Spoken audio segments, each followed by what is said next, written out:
Alright, so we're going to be learning about chars.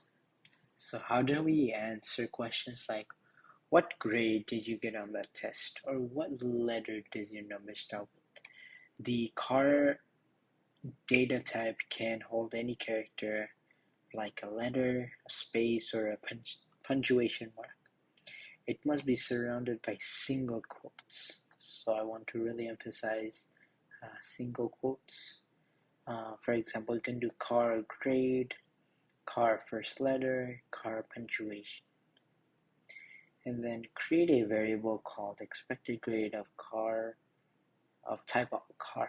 So do char expected grade, and then just fill in with a single letter representing the grade you think you would get graded in a Java course where the grades are A, B, C, D, and F are possible. So I'm hoping everyone's gonna get an A, and then run it.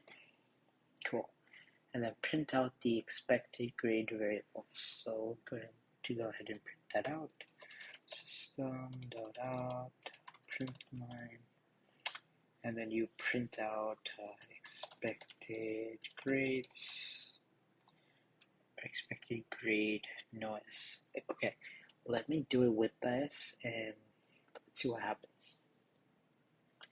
So it's gonna give you an error, so you have to type it exactly as the variable and then it works. And then let's also do the string. So far we've learned about primitive data types, which are the simplest types of data with no built-in behavior. Our programs also use strings, which are objects, instead of primitives. Objects have built-in behavior. Strings hold a sequence of characters. We've already seen instances of a string, for example, when we printed out "Hello World." There are two ways to create a string object: using a string literal or calling the string class to create a new string object. So a string literal is any sequence of characters enclosed in double quotes. So you can declare it like this and initialize it. You can do string, name of the string, and then the string components.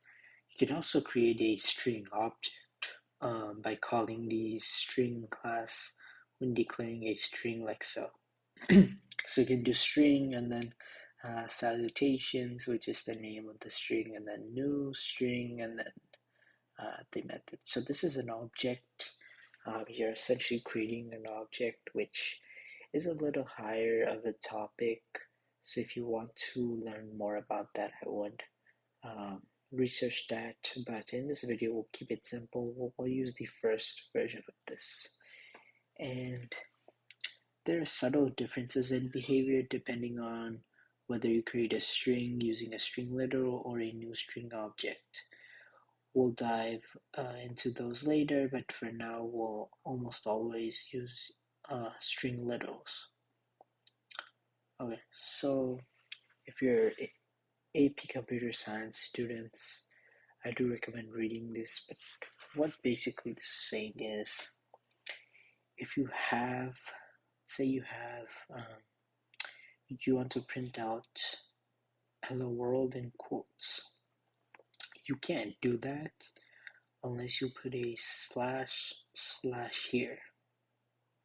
You have to put it right before, right in the middle of these two, then right before these two to get this result. If we don't use an escape sequence, then Java would think we're using quotations to end the string. Using the // escape sequence allows us to place backslashes. So for example, if we want to do this, we can just use / and then it's going to print out just one. So you can also do that. So this is similar to the last example. It won't really let you do that. But finally, if you place a /n right in the middle or in the front or the back, it does create a new line. So instead of essentially just creating a new line with this, you can just create one in the middle like this. Alright, so create a variable called open lyrics that has the value of yesterday, all my troubles seem so far away. Alright, so we'll do string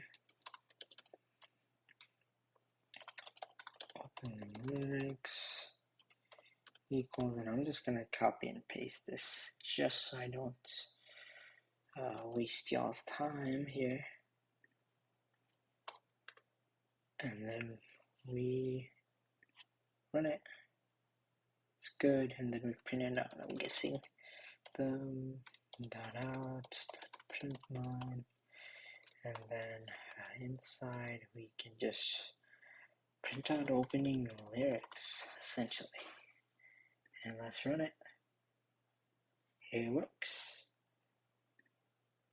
Alright, and in the next video we'll be learning about static checking. So have a good one. Make sure to like, subscribe, and if you did find this channel helpful, I do appreciate the support. And yeah, I'll see you guys in the next one.